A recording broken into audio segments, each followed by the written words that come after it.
तो आज हम अजय देवगन की जो नई फिल्म आई है सन ऑफ सरदार 2, उस पर जो मिली-जुली प्रतिक्रियाएं हैं उनकी गहराई से पड़ताल करेंगे। हाँ, हमारे पास कई रिव्यूज हैं, pink villa, first post, times of India और भी। और हमारा मकसद है कि इन रिव्यूज के जरिए समझें कि भाई फिल्म की कहानी क्या है, क्या अच्छा रहा, क्या नहीं। और दर्शकों को, समीक्षकों को कैसी लगी, चलिए देखते हैं। हाँ, इन अलग-अलग नजरियों से शायद एक पूरी तस्वीर बन पाएगी। बिल्कुल, कि कुछ को क्यों पसंद आई और क्यों कई लोगों ने आलोचना की। तो कहानी संक्षेप में ये है कि जस्सी यानी अजय देवगन वो यूके जाते हैं। जसविंदर सिंह रंधावा। हाँ, अपनी पत्नी डिम्पल से मिलने, हाँ, नीरू बाजवा। जो उनसे अलग हो चुकी हैं। और तलाक लेना चाहती हैं। और फिर हालात कुछ ऐसे बनते हैं कि वो रबिया, मृणाल ठाकुर का किरदार, और उनके पाकिस्तानी परिवार के साथ रहने लगते हैं, पेइंग गेस्ट बनकर। अच्छा। और फिर मामला और उलझता है जब जस्सी को मदद करनी पड़ती है रबिया की सौतेली बेटी है सबा। हाँ, उनकी शादी गोगी से, साहिल मेहता से करवानी है और इसके लिए जस्सी को नाटक करना पड़ता है। क्या नाटक? कि वो सबा के पिता है और एक सम्मानित सिख सेनाधिकारी हैं और रबिया को उनकी भारतीय पत्नी बनने का ढोंग करना पड़ता है। ओह, अच्छा। ये सब इसलिए क्योंकि गोगी के जो पिता हैं राजा रवि किशन, हाँ, वो काफी पारंपरिक है और मतलब पाकिस्तानियों को ज्यादा पसंद नहीं करते। तो यहीं से वो कंफ्यूजन और कॉमेडी के सिचुएशन बनती है। हाँ, या बनाने की कोशिश की गई है, ऐसा कह सकते हैं। अब थोड़ा स्पॉयलर्स पर आते हैं, मतलब फिल्म में आगे क्या होता है। जरूर। जो बड़ा ट्विस्ट है वो सबा और गोगी की शादी के टाइम आता है। दानिश का किरदार है चंकी पांडे ने निभाया है। हाँ। वो नशे में रबिया के साथ अपने पुराने अफेयर का राज खोल देते हैं। अरे बाप रे।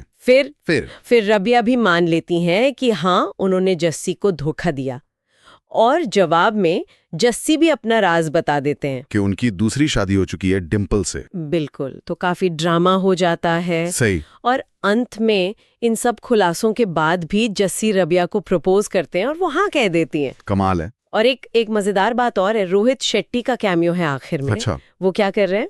वो मजाक में कहते हैं कि गोलमाल 5 की तैयारी चल रही है, तो शायद कोई सिनेमैटिक यूनिवर्स का इशारा हो। दिलचस्प।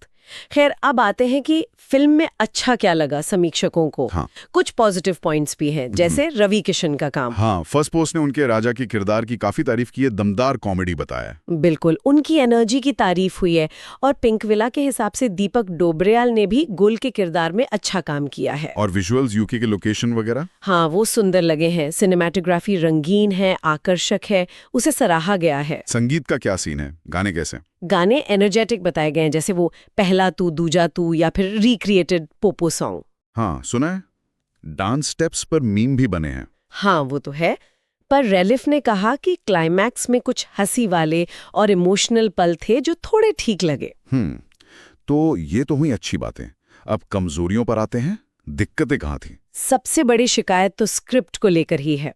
लगभग हर रिव्यू में लिखा है कि कहानी बिखरी हुई है, बेवजह के सब प्लॉट्स है। जैसे वो आम फेस्टिवल में खजाना ढूंढने वाला, उसका क्या लेना देना था? वही तो, रिव्यूज के मुताबिक बिल्कुल कटा हुआ महसूस हुआ और इससे फिल्म बहुत लंबी हो गई। हाँ, बॉक्स ऑफिस वर्ल्ड वाइड ने भी कहा कि पहला हाफ खासकर बहुत खिंचावा है। सही। और वो भारत पाकिस्तान वाले जोक्स, उनका क्या रहा? वो तो आजकल वैसे ही बड़ा रिस्की जोन है। हाँ, और रिव्यूज में उन्हें पुराना, मतलब घिसा पिटा और दोहराव वाला बताया गया है।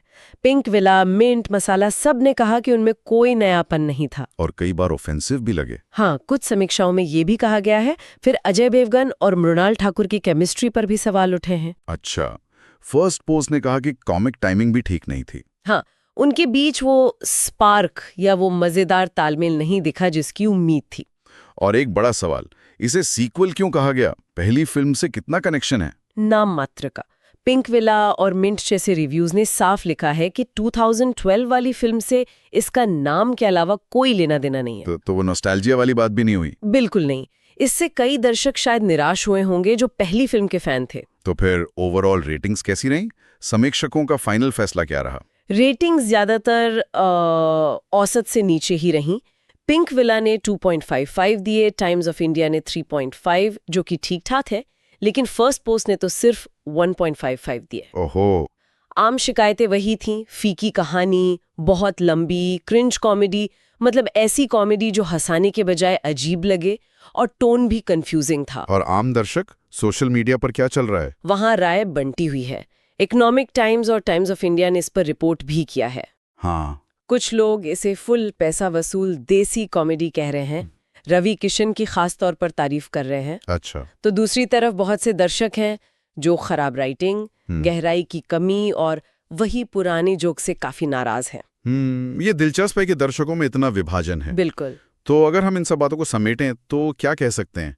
सन ऑफ सरदार 2 मतलब दिखने में शायद ठीक-ठाक रंगीन फिल्म है। हाँ, विजुअल्स अच्छे हैं, संगीत ठीक है, कुछ गैग्स काम करते हैं, रवि किशन अच्छे हैं। हाँ, लेकिन कहानी, कॉमेडी वो सब कमजोर है। बिल्कुल। बिखरी हुई कहानी, जरूरत से ज्यादा लंबाई, दोहराव वाला ह्यूमर और किरदारों से वो जुड़ाव नहीं बन पाता। समीक्षाएं तो कमोबेश यही कहती हैं। एक औसत फिल्म। तो जो लोग देखने का प्लान कर रहे हैं उनके लिए ये जानना जरूरी है। शायद उम्मीदें थोड़ी कम रखें तो बेहतर होगा। हाँ, खासकर अगर आप पहली फिल्म के फैन हैं या सिर्फ हल्की फुल्की कॉमेडी ढूंढ रहे हैं तो शायद अपनी उम्मीदों को थोड़ा काबू में रखना सही रहेगा। निश्चित रूप से। हाँ। और आखिर में एक सवाल मन में आता है, ये जो समीक्षकों की इतनी आलोचना है और दर्शकों की भी राय बंटी हुई है, क्या ये बॉलीवुड की इस तरह की जो एक खास जॉनर की कॉमेडी है उससे एक तरह की थकान का संकेत है? या फिर ये दिखाता है कि चाहे जितनी आलोचना हो, इस तरह के मनोरंजन के लिए आज भी एक बड़ा दर्शक वर्ग मौजूद है जो इसे पसंद करता है? सोचने वाली बात है।